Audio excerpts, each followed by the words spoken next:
which I'm very grateful. And I'm very much looking forward. As we said, we had this first session with the Weaving Lab in the Mirror of Tamkeen, and it was not that simple. This very idea of the mirror and why the mirror and what is Tamkeen for the ones who do not know Tamkeen. But rather than going to an explanation or sharing, well, what is Tamkeen, because it's not something that we cognitively explain, we're going to try to experience here something together and see what emerges, what we come up with, and what is meaningful for each one of us, and how does that contribute to our understanding, doing like this a little bit. Our perception may be kind of also expanding a little bit, maybe. Thank you so very much, Karima. And well, gathering a few latecomers, we are invited by the host, Catalyst Change Week, to start with a bit of a video. And Kita asked early on to facilitate that. So I would say we start with a video now, have sort of the official introduction into the session, and then take it from there. Louise, and yeah, welcome to you all to this wonderful session. And we are all delighted that you are all here today, first of all. And since I'm Catalyst spokesman for this session, at least, I won't steal your time and we'll just show you a short Catalyst video to give you a brief overview of who we are, our idea, and what do we do. Listening.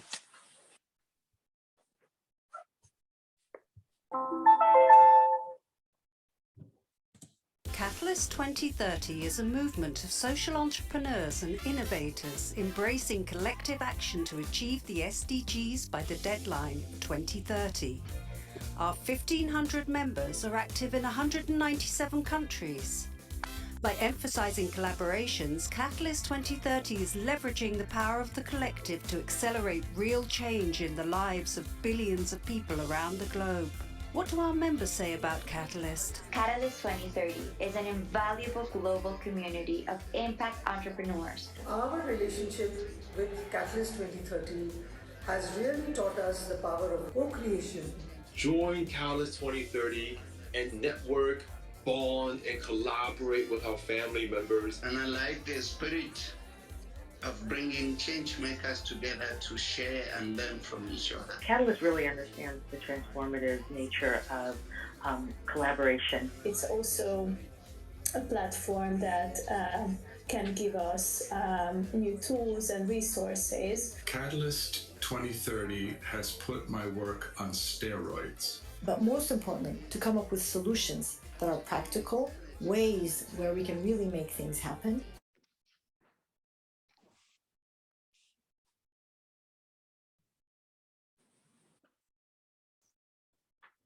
Something went wrong. Thanks again for joining us today. And I just want to add that we're still a growing community, and we're connecting with other social entrepreneurs from all over the world. And therefore, I strongly encourage you to join Catalyst 2030 so that together we can, I would say, save the world by delivering SDGs on time. And for this purpose, I will post in chat all the necessary information and links about Catalyst. Thank you, Louise, and back to you. Thank you very much, Kita. So that is a bit of an introduction into the space where we are, hosted by Catalyst and the Catalyst Change Week. And we had chosen the title In the Mirror of Tamkeen. And we know that immediately comes with two questions. What is Tamkeen, and what does that have to do with a mirror? And it's getting even more confusing if I'm saying the nature of Tamkeen is to be a mirror. From my rather scientific perspective as a systems science, I tried to make sense of Tamkeen as growing a shared understanding from co-reflected lived experiences. And if you go to that, you already have a co-reflection and probably a first idea what that could have to do with a mirror. And I hand it over to Karima to ask, what kind of reflection are we looking at if we're looking into the mirror of Tamkeen?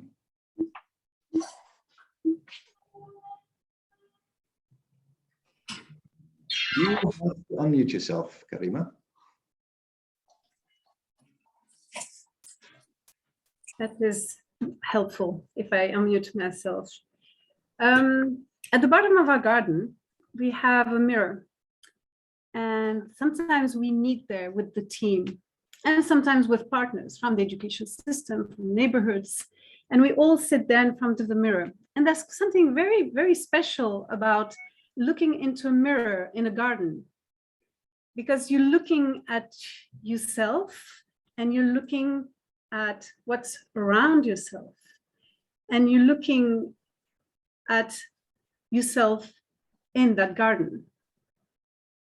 So when we meet a school, and the school, and we have the directors and the teachers and the admin, and they start sharing with us the extraordinary challenges that they do experience every day.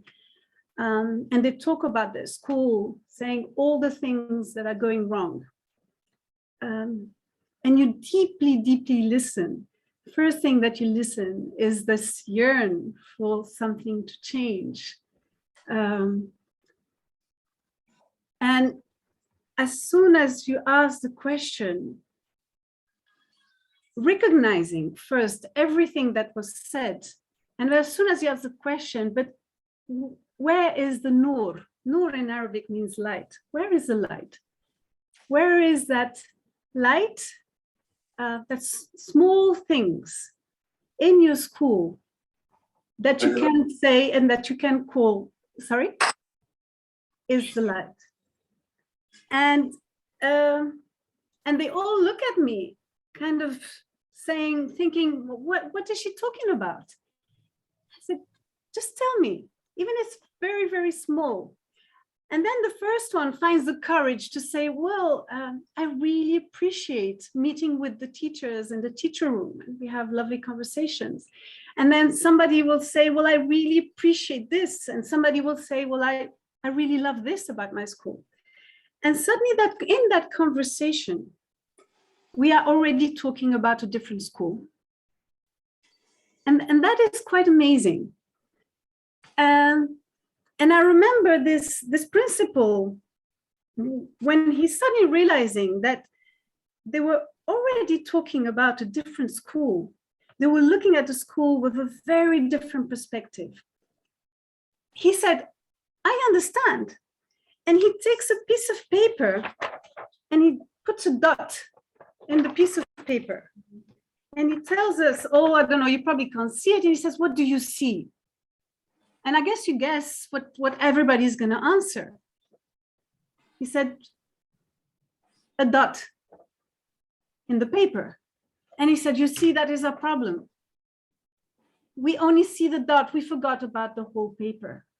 There's one dot in the white paper. and there is an expression of surprise, of not quite understanding what happened there. Yet it is so simple. And then, of course, that doesn't mean that everything that they said previously was not there. But that mirror is a mirror with husn, which is an Arabic word that means the beauty of the eye. And we do say in English, beauty is in the eye of the beholder. So that mirror is recognizing the whole, but looking at the beauty, looking for the beauty. And then when you see all those thorns that are there, you remember, you are able to see the whole rose. So that is the kind of mirror that we talk about. Doesn't come with a knowing, but it comes with a recognizing. And in that recognizing, there is also a recognizing anew.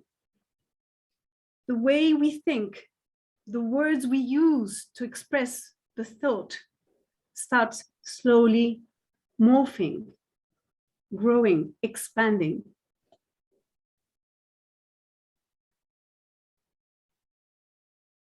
And then come the questions.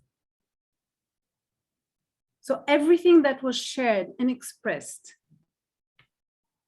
initially is turned into questions. How can what we are experiencing here be experienced in the school, be experienced in the classroom, be experienced in our relationship with the families, in our relationship of the neighborhoods? So it's recognizing an experience. And then we say, but we recognize it, it's in us. How can we experience it? How can this energy, can we take it? And there's no formula. There's nothing magical, and there's no formula here. It's allowing oneself and learning together to grow an understanding of what does it mean that if I look at the thorn, I can see the rose. And then the garden becomes, the school becomes a garden. I'll let you take it, Louis. Thank you very much, Karima. If we look into the mirror, what do we see? We see ourselves.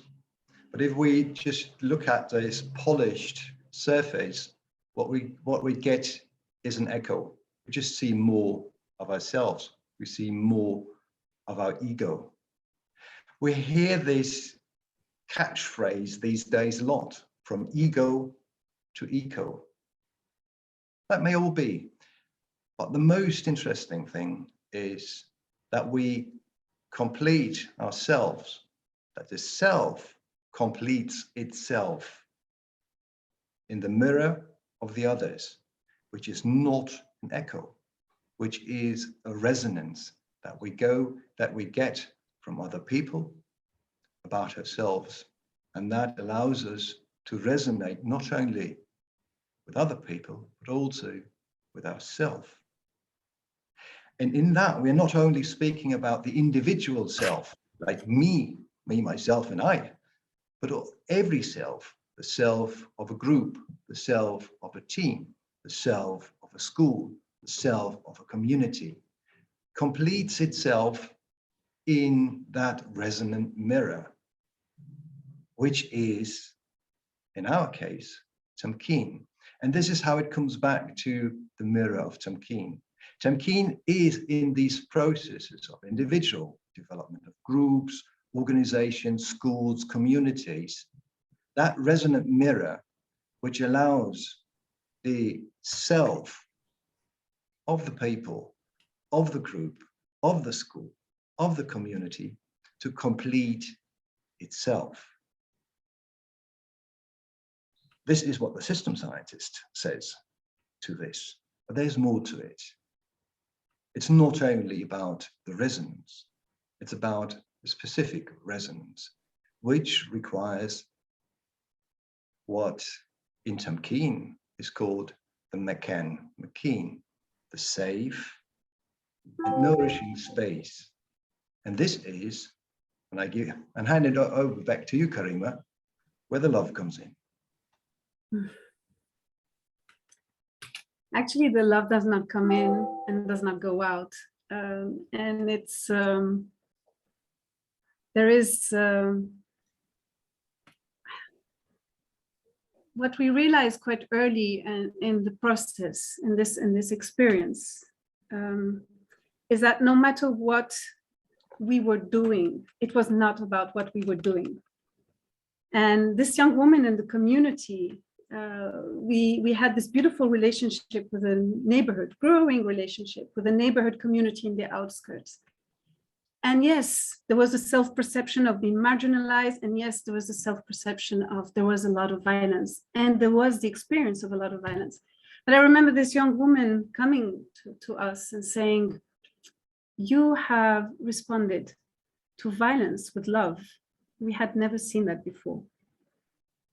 And then anything that you might call method, technique, whatever theory, but it just goes.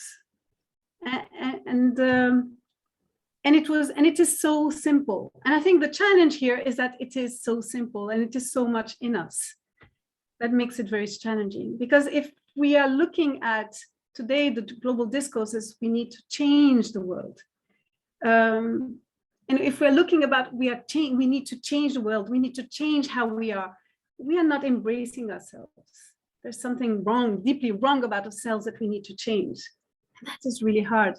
It was Carl Rogers who said the big paradox is that the more I talk about changing, the less I change. And as soon as I embrace myself and I accept myself, then change happens. It is a little bit what we are experiencing here. The language of change is not here. It's the language of recognizing. It's the language of love. And as Louis was saying, is recognizing the metamorphic is referred to as the womb of the mother is the metamorphic. So it's warm, it's nurturing, it's nourishing. But what it nourishes and is nurtured with is love. And there's this extraordinary thing, which is unconditional love, right? To feel that when we are together, that you are loved for who you are, not for what you know, not for your grades, not for how good looking you are, but you are loved for who you are. And in situations of deep trauma, and I think the father of psychological resilience, Boris Cyrulnik, talked a lot about that, how unconditional love in the life of someone allows them to grow this resilience. It's the same we are experiencing with our groups, with schools, and with the system itself, to be able to accept itself and to learn to look at itself, to see the beauty within,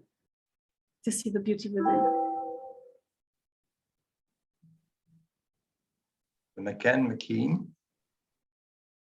is the space where shared experiences are co-reflected with a compassionate listening from which deep human connections grow. But it's not only the lived experience, it's also our questions, which are a resonant mirror to ourselves and others. We resonate, our experience resonate in the questions we bring. And this is the invitation to you now to find yourself into we don't like the term breakout rooms, but in a space with 3 other people. So I suggest we make groups of 4 where you create your own metamorphic, compassionate listening, and bringing together the questions that you had that brought you here. What question was guiding you into this space here? And the core reflection may be guided by our question for those small groups to come up with one question afterwards in the plenary. And that is the idea that we first in that metamorphic resonate and co-reflect our question, and bringing that later into the co-reflection of the plenary. To have the experience, what it feels like to take it from there. And as Karima already said, you have it already, and we all can trust that you cannot get it wrong if you start from the compassionate listening and the welcome to each other. Is there anything else that you'd like to add, Karima, before we go into the groups?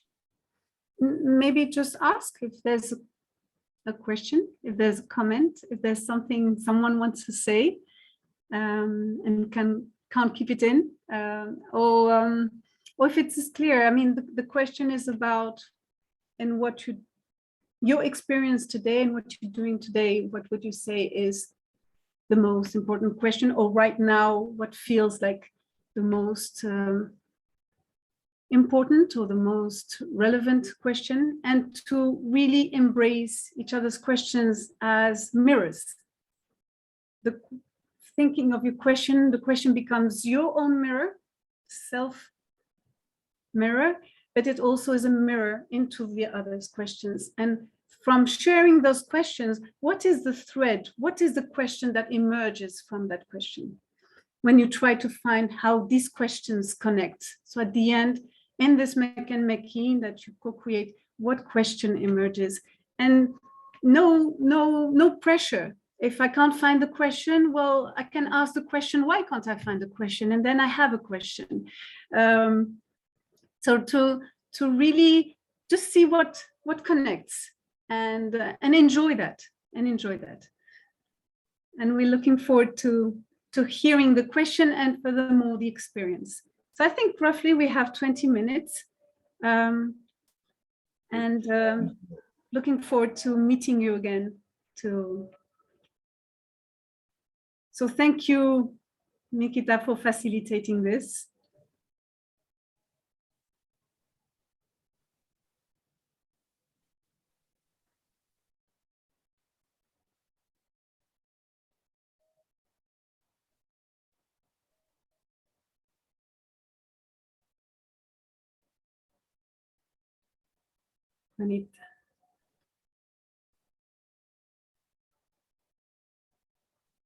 Juanita, are you able to find your room?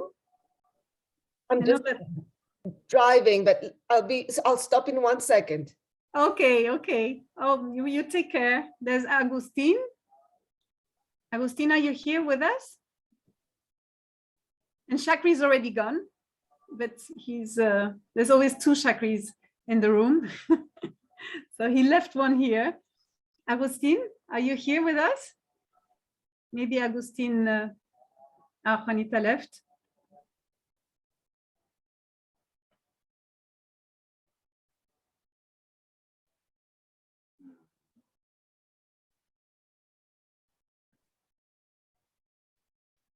Okay, so yeah. Karima, I guess you can join room 5. I think there are only 2 people there. Okay, I will do that. There's Nadia and Jorge. You'll enjoy that. Okay, I will.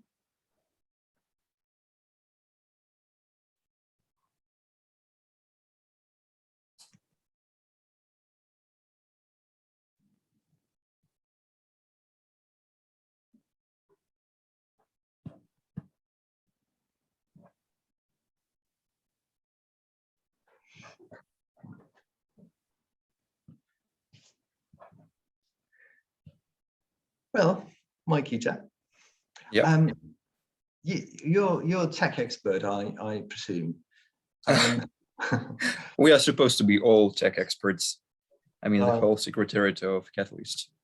Oh. So no, basically, my responsibility is a little bit another. So yeah, since I work within membership and engagement department, I'm responsible for dealing with members on a personal level, to responsible for all the engagement opportunities within the Catalyst, like conversation cafe, buddy system, one-on-one calls, due diligence operations, and so on. Where are you based? Well, currently in Ukraine. Really? Yes. Originally Ukrainian. Out of all places. Oh. Whereabout in Ukraine then? Whereabout in Ukraine? If you know the city Lviv. Mm-hmm. Yes. It's close to the Polish border. Mm-hmm. Yes. So are you on the list to be drafted at some point in this? Are you, or how is life in Ukraine? these days? Well, we are still in conditions of war. Hostilities are still going. So each day you can just check the news, like I do. Each morning I start from checking news on my smartphone, and you just see all these massacres, all these genocides that Russia commits against us. That is horrible. These atrocities. Yes. And it's beyond the ability of somebody who's not close to muster the compassion. The heart, as hard as you try, you still sit somewhere in a comfortable chair, way away from Ukraine, and that is something that is not haunting me, but bothering me, and still trying to get my head around that. How to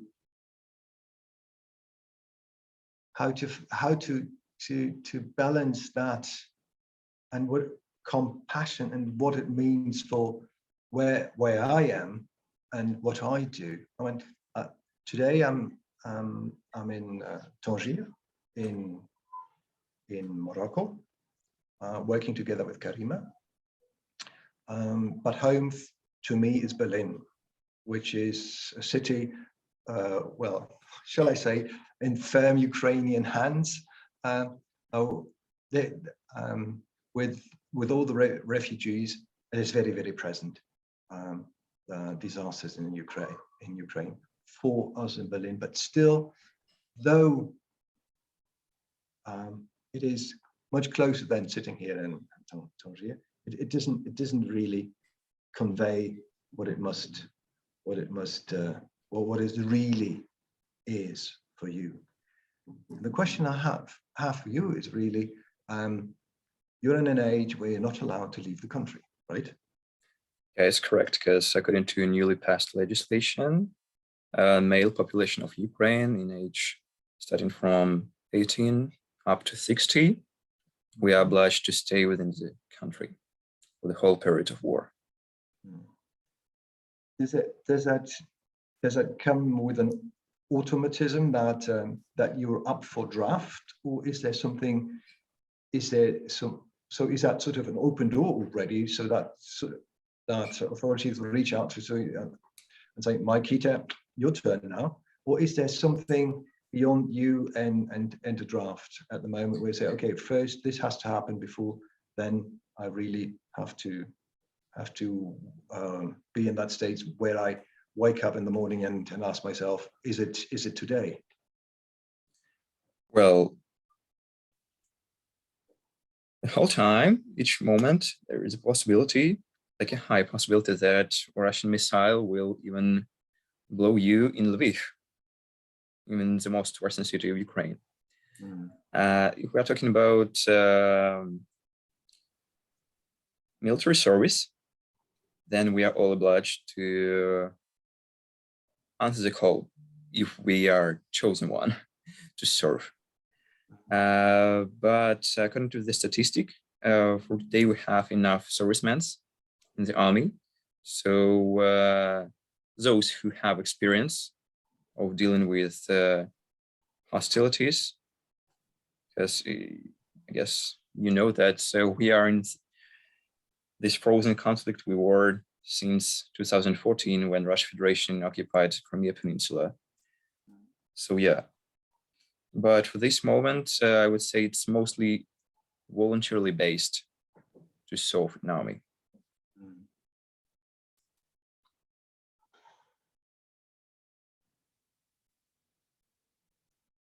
A lot to bear, a lot to deal with at the moment. Yeah, a lot to deal with, because even this week we had one more shelling of Lviv by the missiles, and they damaged like an electricity network close to my apartment's block, like a few hundred meters. Well, scary and awful. What can I say else about this? And and it seems that, well, what do we do then? You seem to say that, well, I carry on. I do what I do.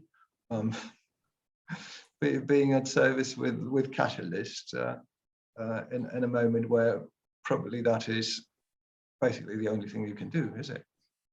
Well, it's true, because to be honest, I'm the only breadwinner for the family. Mm-hmm. That's why it's necessary for me to continue working. And I also do incomes for the budget of my whole state by working and paying taxes. As well as I have my personal project, humanitarian aid for Ukraine. Mm-hmm. You probably can see it on my LinkedIn. I had like a post a few weeks ago. Mm-hmm. So yeah, collecting money, collecting funds, and all necessary stuff to deliver to volunteers, to field doctors, and as well as workers of like electricity network workers and other critical infrastructure.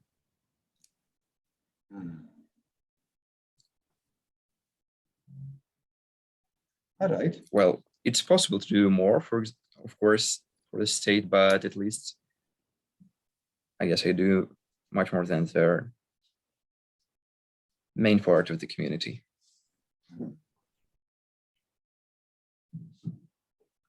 Would it be okay for you if at some point in the further course of that session, I call people to connect with you on LinkedIn and get in touch with your humanitarian aid if they wish? Would that be okay for you, or do you want to keep that out? Of course, but do you want me to have a speech, or you just want to mention it? I would love just to mention it and to invite people. Otherwise, as the topic is too big for the rest of the workshop to hold against it, and you probably realize that in other sessions, that as soon as you start the entire thing, there goes all the attention, and to find a balance, to invite those people who would like to follow the call, to connect to you, to reach out to you on LinkedIn, and at the same time having what was set up, was planned, why the people are here, continue in a gentle fashion. And I think to a certain extent, what we're doing here reconnects, doesn't it? It would be real great if you can do this. I appreciate all of the strengths, all the people who really helped me. Because, for example, yesterday I received a donation from Indonesia, like 300 euros from a person who I met only once. Mm-hmm. Right. Well, we do what we can, don't we?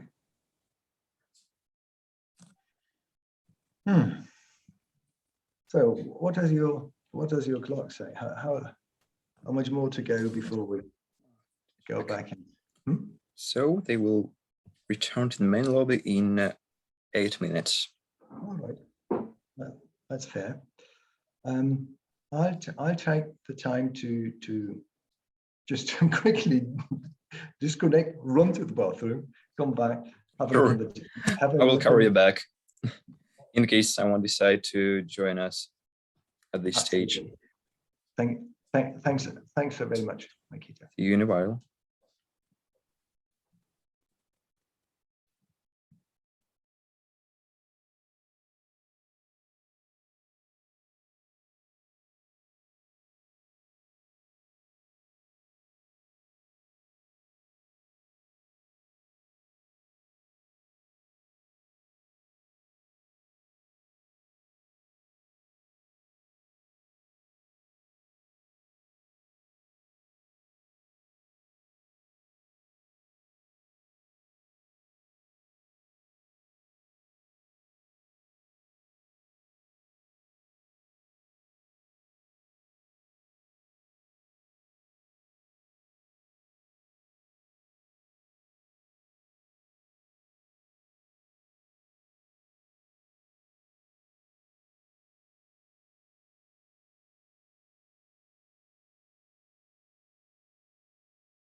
Welcome back, everybody.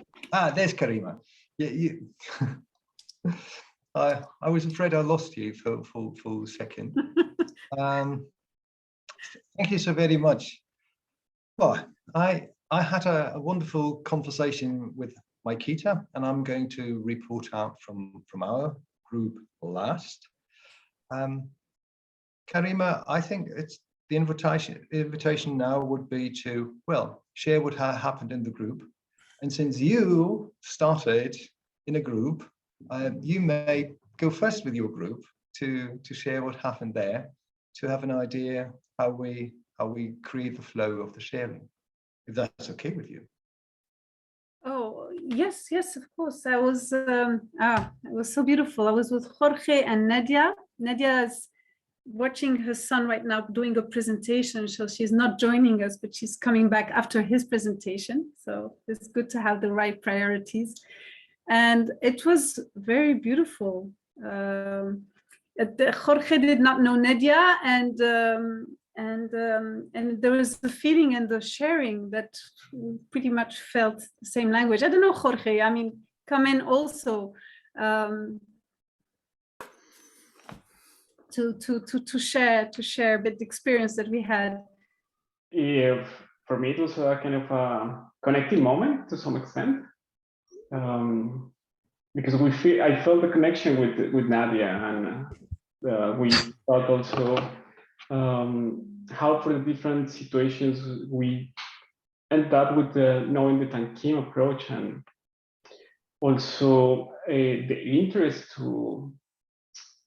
to see, or the question how this could be growth, how this way of living, feeling, thinking could be growth. And a key question, that one of the questions that Karima pointed out in an exercise that has with the team is about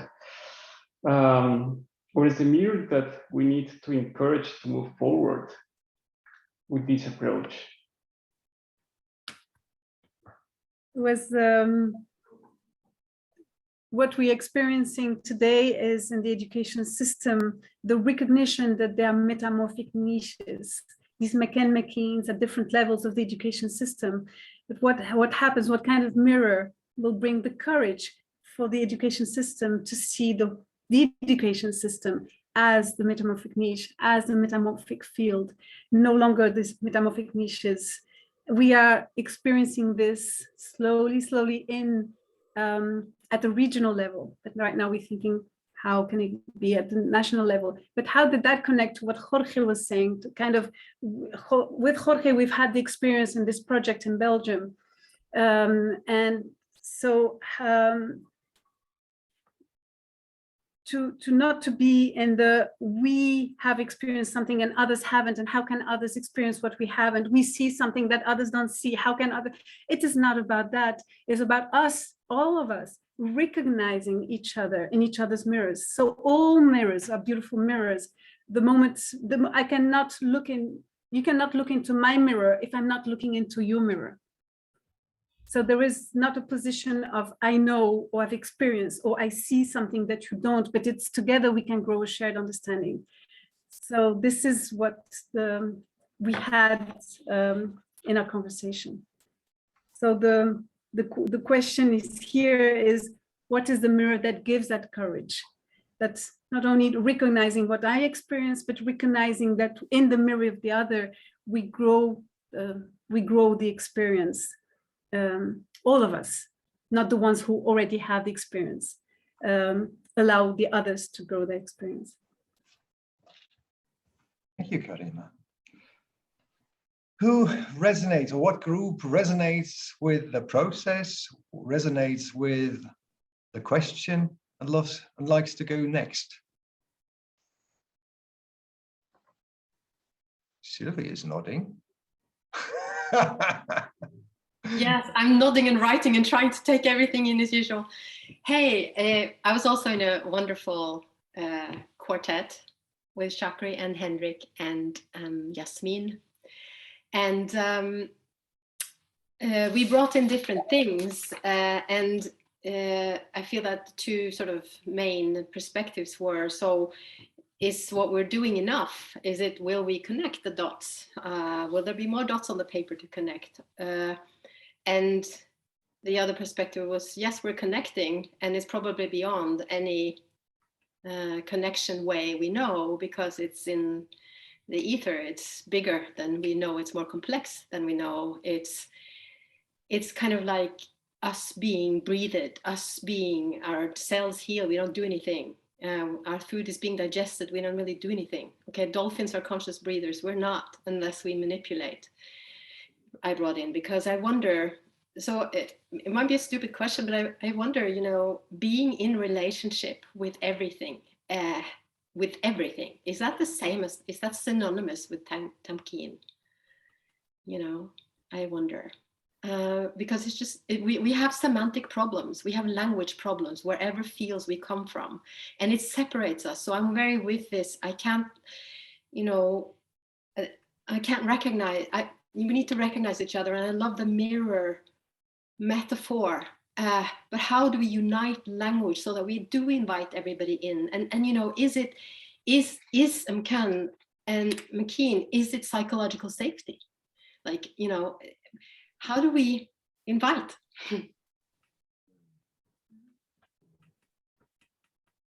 Here's two suggestions. One is to collect these questions. I see Karima writing and nodding, so there will be a resonance to that.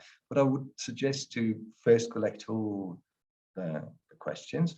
And second, I'd like to hear some more voices from your group about the process. How was that? I think Hendrik and Chakri were with you. And Yasmina. And Yasmina.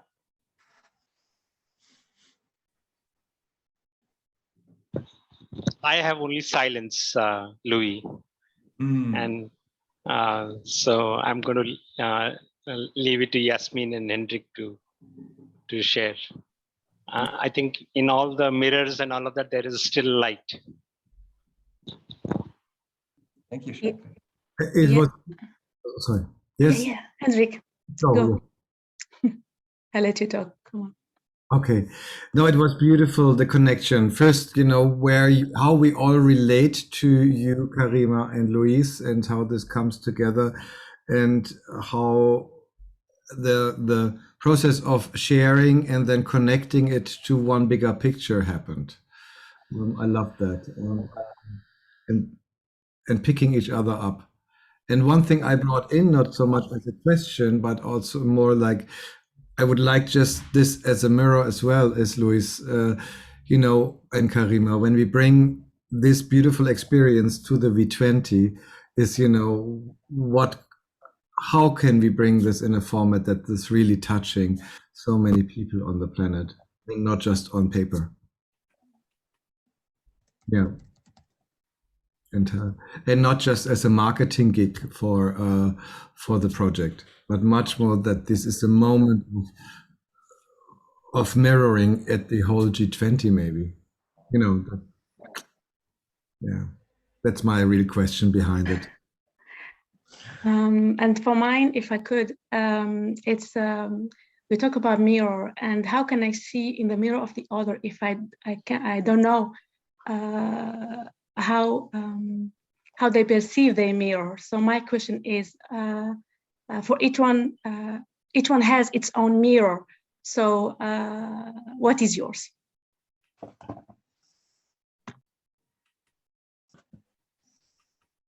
Thank you, Yasmin. Well, we have another 3 groups. Who'd like to go next? Who resonates with what has been brought in so far?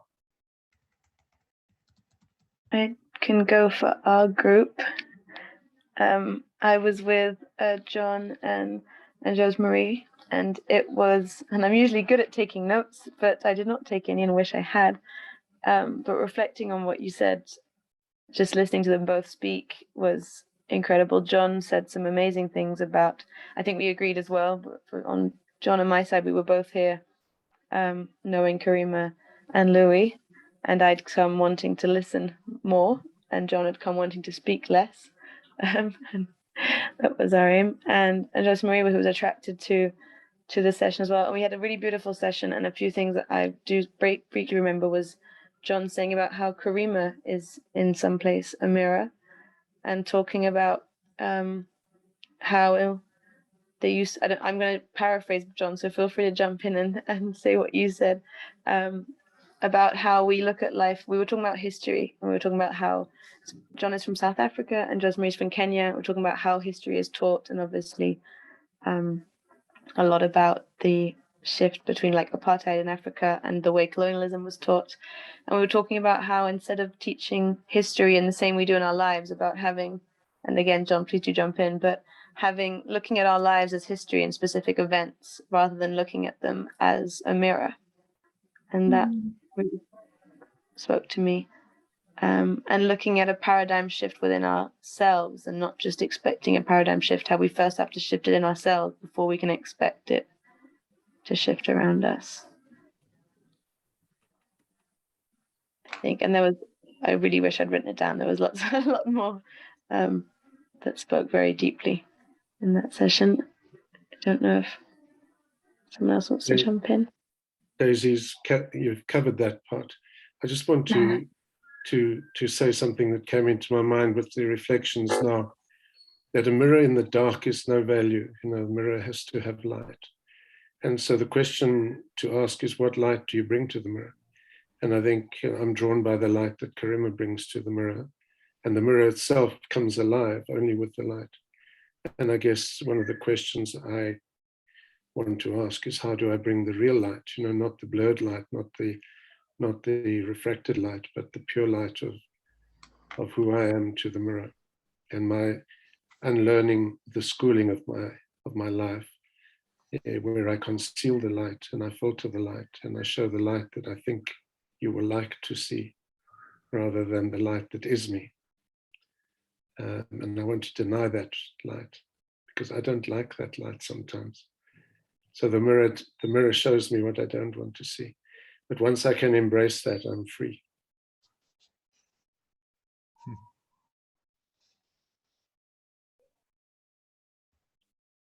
Thank you so very much, Daisy and John. Who likes to go next? Yes, yeah, maybe Olaf. I had a wonderful duet with Philip. We were like trio with Nicole, but Nicole had to leave after 30 seconds. So then we were in a duet. And as you said, people don't like breakout rooms, or they do. But when I'm in a breakout room, I use it for everything other than to use it for what it was meant to be. So we spoke about constellations of Hellinger, the sense and nonsense of religion, and the ability to let cars go by when you need to cross the street, and how you can listen to other people without having to say anything yourself. So I don't know, Philip, if I sum up but we discussed a lot of things other than Tamkeen, to actually, when the time told us that we had 30 seconds to do our homework, which was to come up with a question. And it actually comes very close to the things that have already been discussed. I had a question that Philip kind of augmented. The question whether going into the Tamkeen process is a personal responsibility, or will, or desire, or irresistible attraction to go into that process, or is it the strong desire of a leader, or some form of ownership of a collective, who says like, hey guys, girls, we need to, or wouldn't it be a good idea if we go through this together? So where is the different levels of ownership over the Tamkeen process? I think Philip augmented that by saying like, yeah, but isn't that question like irrelevant, in the sense that isn't this process like an irresistible process? So is there any need for trigger or initiation at all? Isn't just the knowledge, the knowing that the process takes place somewhere enough to... And so that was kind of the work that we did. But yeah, So it comes back to what others have said about uniting language, psychological safety. You know, do I want this? Is it safe to go in there? And so on and so on. But also about the more dots to connect than just seeing light and asking questions. Is there more that we don't see that we also need to address, and so on? So everything that all the other groups have discussed strongly resonates. Thank you, Olaf. Philip? Yes, you hear me? Yes. Okay. I want to say something else. On the first meeting I participated with you. It was very strange for me because either I didn't understand anything or I was crying. And I think I understand now, or it might be, I might have an explanation, or my question could be, is this the correct explanation? That what you are doing, actually, when it works, it speaks to the heart. It's maybe hidden in an intellectual process. You have intelligent words, you have systems, you have this and that, which all sounds very interesting. But the real thing, the real work's happening when hearts are touched. And when they are touched, the change is there. It happens right away. It might take weeks, months, years before people realize it, but that's the only thing that really counts. And in order to be able to get into this situation where you can touch hearts, you have to have a process, you have to have a name, you have to have an organization. But it's only this. That's where I am right now. Thank you so very much, Philippe. And after this gentlemen's club, we have one group remaining, which was ladies only. That was Juanita, Hilary, and Madhu.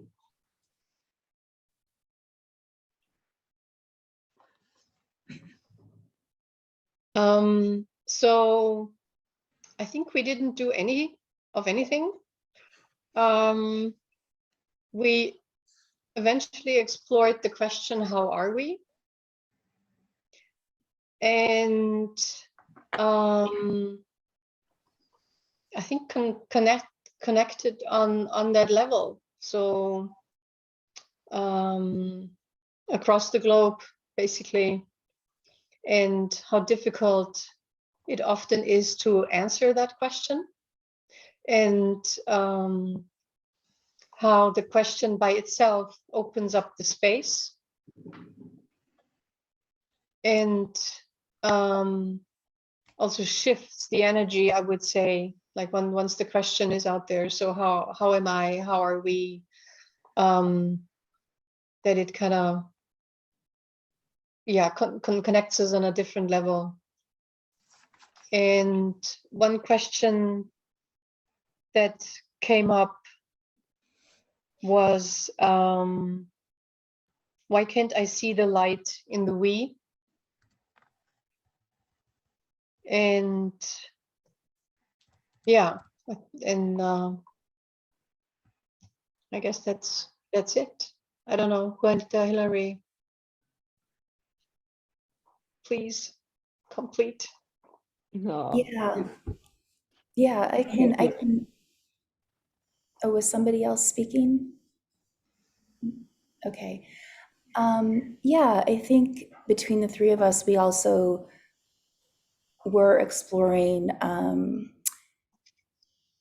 sort of the multifaceted dimensions of our being, and understanding that in the subtle nuances of our language and in relating to one another, that there are hidden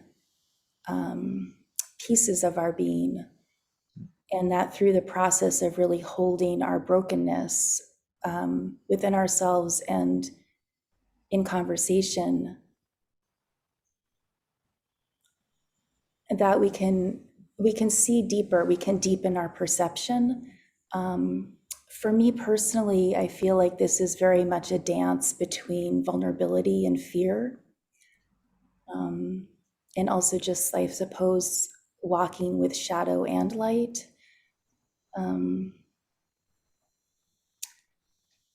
really like I guess maybe as a metaphor, just, you know, like thinking about our wounds as really a gateway to the light and as our greatest gift to one another if we can share that vulnerability.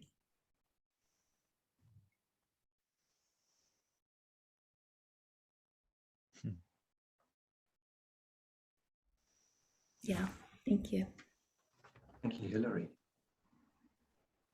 Juanita, you wanted to add on that? No, they did a good job. It's good to just connect, you know, just to be there for each other without any end or beginning, just arriving, and just the value in the relationship for the relationship. Thank you.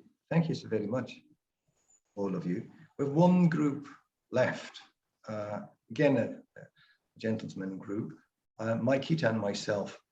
We were talking about questions being mirrors, people being mirrors, but also events being mirrors.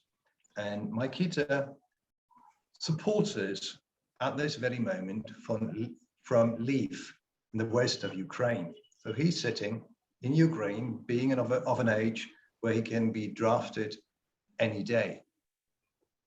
And that for me was a mirror very difficult to look into, to find the balance of compassion and at the same time knowing that I'm sitting comfortably in the far west, not even in Europe at the moment, but in Morocco. And what I'd like to invite you, because we don't have the room to give it all the space that it would deserve, is to connect to Maikita on LinkedIn or wherever, where he has posted what he's doing apart from his job with Catalyst, being involved in humanitarian projects in Ukraine, so that you can reach out if you like. And Maikita posted his LinkedIn profile already in the chat, so it's easy for you to follow that and have a look, reach out, connect, and see what kind of mirror that is.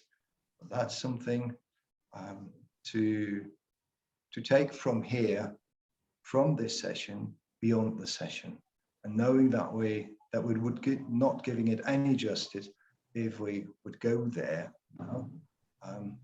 I invite you to reach out, and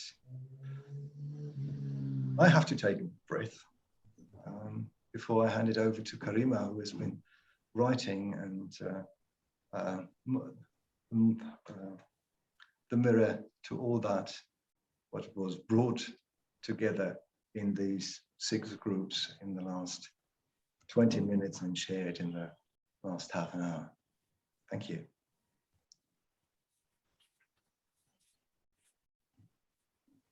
I think that, thank you very much, Louis. And thank you, Mikita, for sharing with Louis, for sharing with us. And I think what we are experiencing here, what we're talking about, what we're struggling to find words to describe, what we know perfectly well, all of us, that as soon as we start wording, we start abstracting, taking away from what it's all about, the fullness, the plentiness of the experience of being a human being. And maybe we can just stay with what we're feeling right now. after what we shared with us and Mikita shared with us. This deep connection with the country, with the people of the country who are suffering, who are from one day to another went into a nightmare, and this extraordinary ability that we have as human beings, even if we live far away, to be able to connect to that so much and to feel that. And so this is where I think the wisdom of Chakri, who said, "I'll remain in my silence," is understood, because silence is what gives justice to these moments. And we know it when we are confronted in our lives with loss of a loved one, and we're trying to, there's nothing that can be said at that moment. We just need to be there together. Isn't that extraordinary? We don't know each other.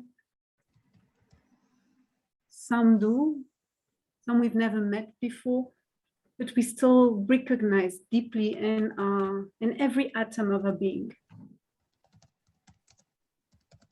No matter how our systems, our schools, our organizations try to tell us that we are something else and turn us into something else. And even if we have learned a language that is dehumanizing, as soon as we hear the melody of the language that tells us, no, recognize yourself, we have that ability.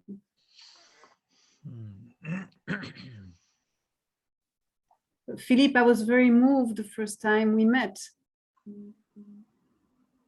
You were talking about your tears. I felt it so strongly. And I'm terrible at looking at the chat and following the conversation, but it just came across, and I looked at your face and I felt it so strongly.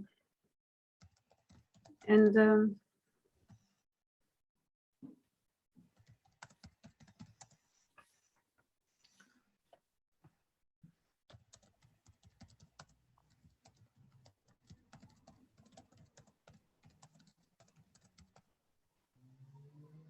when we look at each other with the husn, John, when you said sometimes that light, I don't like what I see, but the light is light. And when we look out, you don't say, I don't like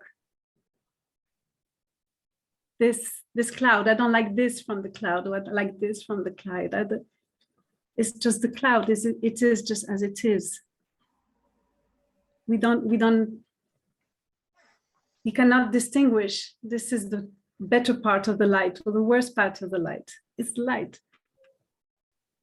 And I might go back to what I was saying about the rose. I've deeply reflected, why should a rose have thorns? The rose was attracting us. This is the attraction you were talking about earlier. Attracting us with its beautiful scent, with its beauty, and yet it has all those thorns. What are those thorns telling us?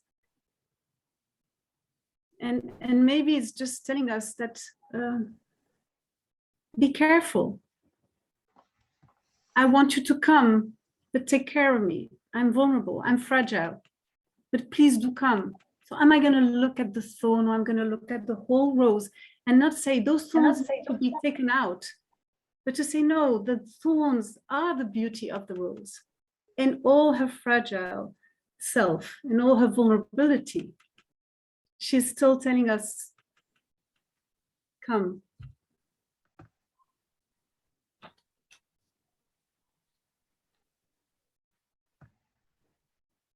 And when we are seeing this happening in schools, when we are seeing how the students, the children, are able to understand that so much without needing to find the words, without needing to find a theory or recipe, but are so comfortable to just go there because the space have been created to be there. It is extraordinary what we can witness.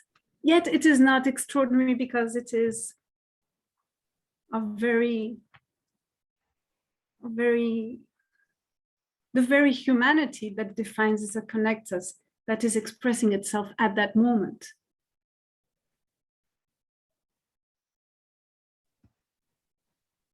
When every one of you was sharing, I take notes because there's so much depth in what is said. There's so much beauty in what is said that I cannot retain it in my mind. It's not something that you retain because I think it is heard at a different level. It's almost like we become one in breath because it's a soul listening. And then you want every cell of your body to be able to hear. I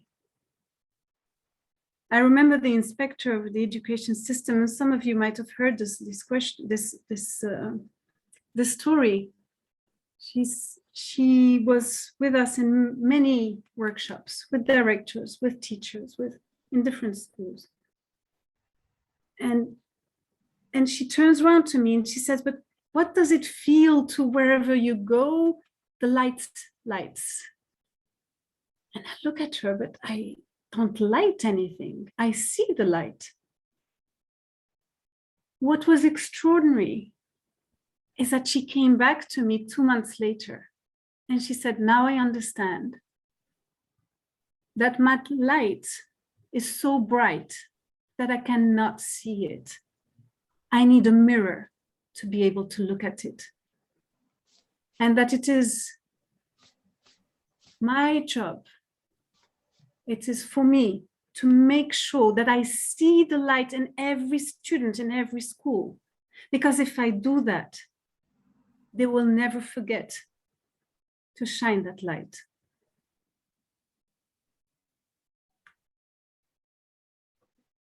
It is that going from thinking that all this comes from one person who understood, who sees, who knows, from one theory, from one recipe, to understanding that it is in me, and if it is in me, it's in all of us. So how can we grow a shared understanding? And when we talk about a shared understanding, it's not here only. It's in our bodies, in our emotions. It is an embodied understanding. Because when understanding is embodied, then it's the way we see the world. But we don't arrive. There's not, as you were saying, Juanita, we're arriving somewhere. And this is the beauty of it. It's like you hear a beautiful melody and you don't want it to finish. But as soon as you stop describing it, as soon as you start defining it, you don't hear that melody anymore. How do we learn together to be able to talk, grow the language, and grow this shared understanding? And then we realize that we all together, the gardeners, but we're also the garden. And that is such a relief. Because there's nothing on my shoulders. I do not change anything. I just experience the beautiful process of realizing beauty. And by realizing it, I realize it. I grow shared understanding with each other.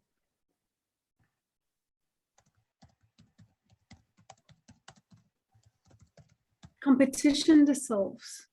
It's not my theory and your theory. There's another space that opens up. Some philosophers have spoken about it. Actually, one very eloquent one said, there is something so simple that all the philosophers have been talking about it for centuries without ever being able to.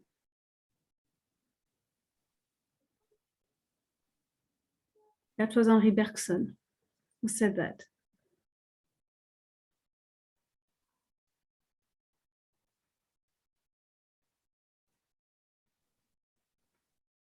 So there's no levels of consciousness. There's no levels in categorization of human beings. is all together, no matter what experience, with all the language and the culture and the beauty that we behold each one of us. And I remember this young man who came and he told me out of a workshop, he said, Karima, I've been looking and thinking, this is quite amazing what we're experiencing here. He says, we are talking about things that are very deep. We're talking about things that are complex. And he says, and I turn around and I see who is talking. And I see, I am an electrician. She used to be a tailor. He couldn't read and write 2 years ago. It's not the scientist, it's not the researcher, it's us. We turn everything around. But it's not even about that. It's about being with the scientist, being with the researcher, being all together and being able to recognize and recognize.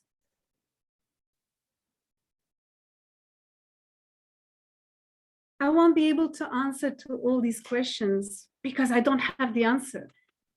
No Louis, no Sylvie, no Jorge, no John. But let's stay in those questions and appreciate the beauty of those questions and see our questions as our mirrors themselves. What we're focusing on, what is the language we're using. And then feel how, as we grow an understanding together, how our perception, the gaze we have on our lives, on ourselves, and each other, and the whole that brings us together, slowly expands.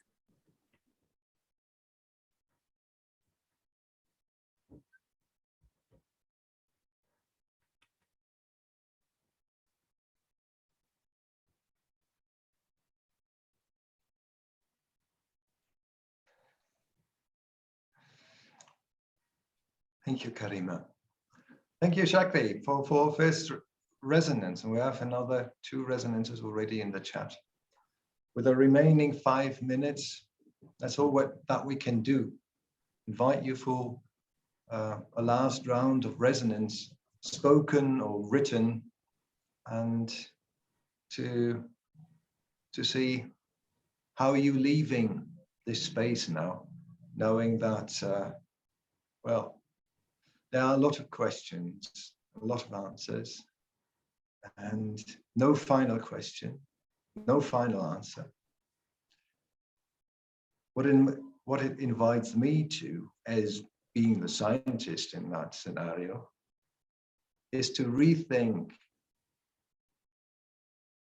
governance and change in social ecosystems and grow a shared understanding from that very McKen-McKean, from that compassionate listening, and the deep human relationships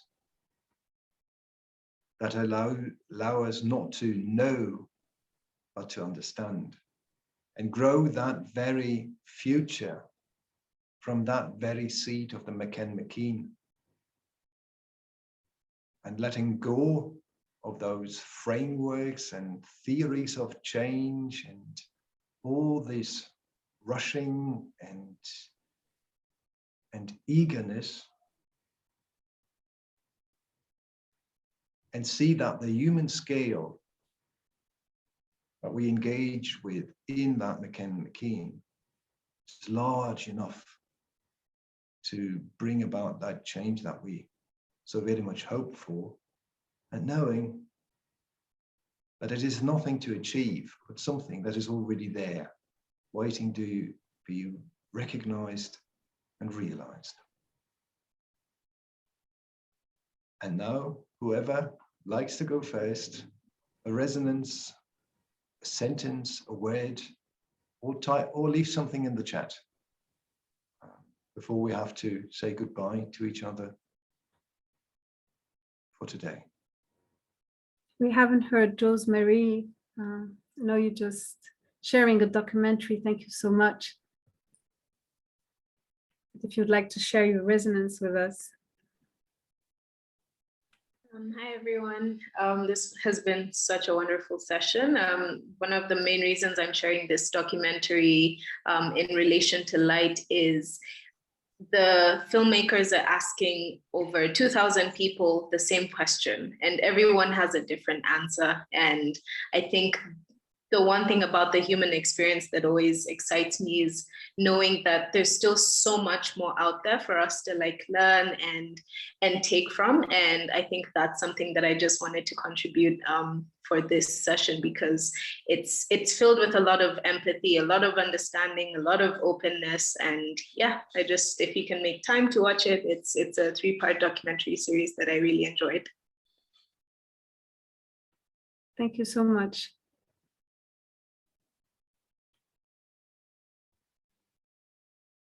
There is an African greeting in South Africa, which is from the Zulu language, which is sawubona, which means we see you.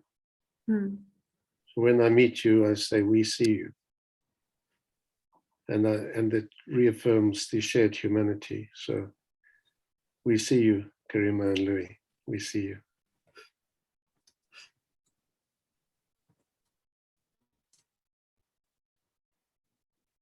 Thank you, John, so very much.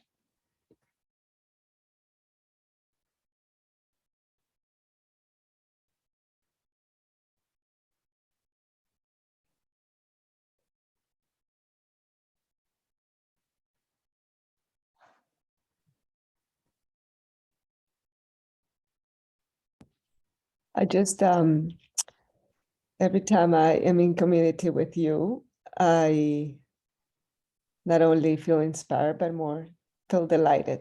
There's always a big smile in my face, and those are hard to come these days. So only for that, I'm grateful. It's nice to start my day with a big smile in my face.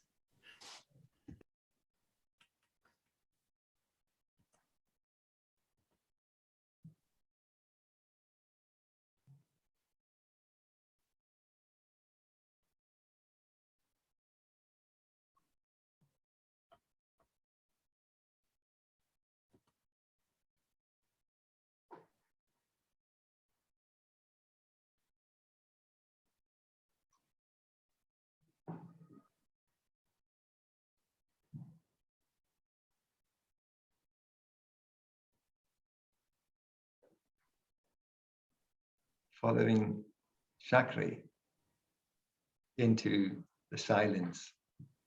Thank you so very much, you wonderful people.